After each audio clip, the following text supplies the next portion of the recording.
Hey there, Malton-Schexneider here with EraseYourBackPain.com, bringing you the most frequently asked questions I get about sciatica and back pain.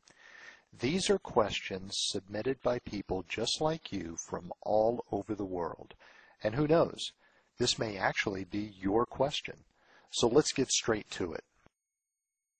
I get all kinds of questions related to alternative treatment approaches for sciatica and back pain.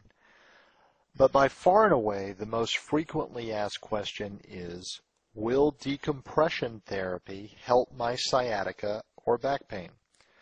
First of all, decompression therapy or spinal decompression is nothing new. In the old days, we simply called it traction, and it's been around for a few thousand years as a means of treating the spine. What is new is how it's marketed. Here's what you should know. First, spinal decompression therapy can help alleviate symptoms by reducing the pressure on the disc, assuming, of course, the disc is the source of the problem. Secondly, it's very expensive, and most insurance companies don't cover the cost. It's not uncommon for a spinal decompression regimen to run between $4,000 and $5,000 for 18 to 20 sessions. Finally, most spinal decompression advertisements boast of an 85% success rate.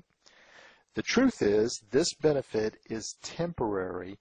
And the reason it's temporary is because the minute you get up, normal loading of the spinal elements resumes. You simply can't maintain the normal disc height from being stretched by spinal decompression.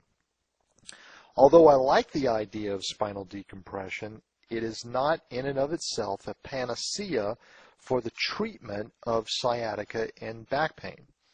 But when spinal decompression is combined with appropriate patient education and targeted medical exercise training programs and spinal bracing, you now have the tools you need for long-term health of your spine. Over the last few days, I've answered your most frequently asked questions about sciatica and back pain. I hope my answers have helped you understand your condition just a little better and perhaps have given you some hope for a speedy recovery. And while these FAQs are helpful, I want to make sure that I'm answering the most relevant sciatica and back pain questions, the questions you should be asking. So I've put together a list of questions I'll be answering over the next few days to help you become a more informed sciatica and back pain consumer. Utilizing the information I'm going to provide you, you'll feel better faster and stay that way.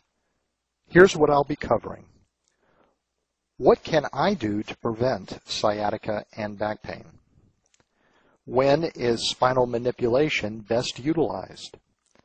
How can I be certain I have the best doctor or therapist treating my condition?